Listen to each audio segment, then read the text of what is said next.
A very good afternoon, and thanks for clicking on to the Thursday edition of Vogan's European Outlook. Before we continue with the video, be sure to hit that like button, share with your friends and family, and subscribe. I do greatly appreciate that. Yesterday's video, we looked at the 2024 Atlantic Hurricane Season forecast, and in today's video, I'm delighted to say that we are going to look at the May of 2024 European Outlook.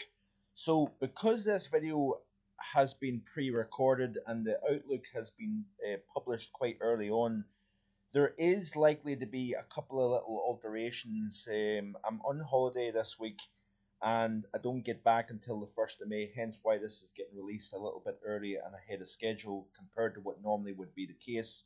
So it's a little bit of a kind of loose forecast in the sense that maybe not overly specific. It's just a little bit too far out to be able to kind of pinpoint week by week what I expect to take place. So I do apologise for the kind of slight basic aspect to the forecast, if that's the right way to put it.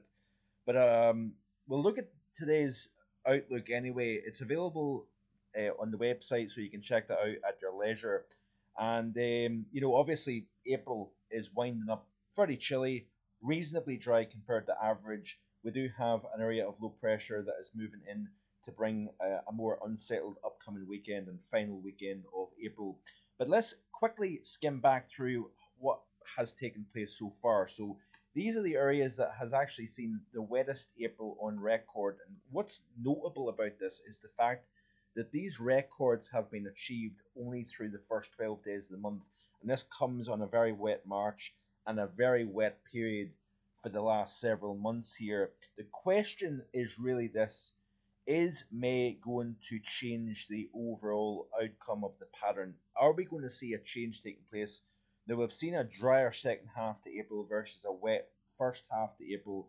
And is this kind of break from the constant wet weather that we're seeing a sign of something bigger changing within the atmosphere as we move into the month of May, or is it just a mere blip? That is the big question. But nonetheless, these are the stations that have recorded their wettest April on record, from Cumbria's 194 millimetres to Morecambe, Lancashire's 88 millimetres. There has not been a wetter April in recorded history than 2024. Dramatic heat through the first 10 days of the month. These are monthly records that have been achieved across many areas of the continent. So these are national April records that have fallen, which are pretty remarkable actually. Then the big flip from upper 20s, low 30s to snow within a 36 to 48 hour period. Obviously big contrast in temperature between north and south over our nation, and then big drops in temperature over the space of just a few hours as well. So very dramatic stuff actually. Probably one of the warmest, if not the warmest, first 10 days to an April on record for many central areas of Europe. Possibly one of the coldest final 10 days of the month for the same areas. So really, it's been a pretty remarkable month actually.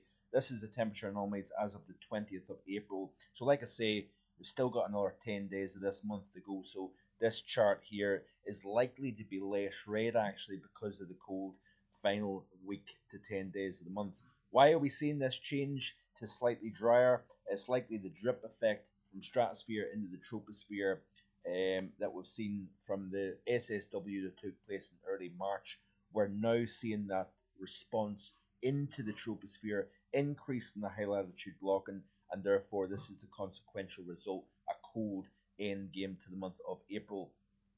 So final 7 days or so of the month, we've got slightly wet than average across that central swathe of England, eastern portions of Wales, drier than average across Scotland, Northern Ireland, and close to average across the rest of Ireland for the final week of the month. This is the CFSV2. While I think we're going to see back and forths between low pressure and high pressure during the month of May, I'm leaning towards high pressure winning the battle between high and low pressure, and therefore we result in a slightly drier than average May, something we have not seen in quite some time. Because if you notice here, the CFSV2 monthly has somewhat of a banana shaped high extending from west of the UK and Ireland to Eastern Europe here, with a kind of trough trapped underneath across the central Mediterranean. That is going to lead to wetter than average conditions, probably cooler than average as well, across the central Mediterranean, southern Europe, southeastern Europe here. Because if you notice, the CFSV2 actually does have a wetter than average east, southeast, drier than average western and northern portions of Europe. UK, slightly wetter across central and western Scotland, drier than average across the bulk of England, Wales, Northern Ireland, and the Republic of Ireland. The NMME model here is something that I've been starting to show a little bit more often recently. It's got average conditions across the majority of the UK, with exceptions of northern Scotland, where it's slightly drier than average. Again, like the CFSV2, Central and Southeastern Europe is wetter than average. This is the temperature normally according to the CFSV2, so warmer than average, and I'm leaning towards warmer than average for the UK, Ireland, and much of Europe here. This is the NMME model as well for temperature. It's showing slightly warmer than average conditions. The reason why I think it's going to be warmer than average is because we've got warmer than average sea surface temperatures both in the Atlantic to the west and in the North Sea to the east of the UK. Like I say, back and forth in the month of May. I think low pressure may become a feature, say over the Bay of Biscay, trying to move north up towards the UK as the month progresses. That may have spells of wind, rain, cooler conditions, and also thundery outbreaks, especially if you've got high pressure and a relatively warm air mass across, say, Scotland, Northern England, Northern Ireland.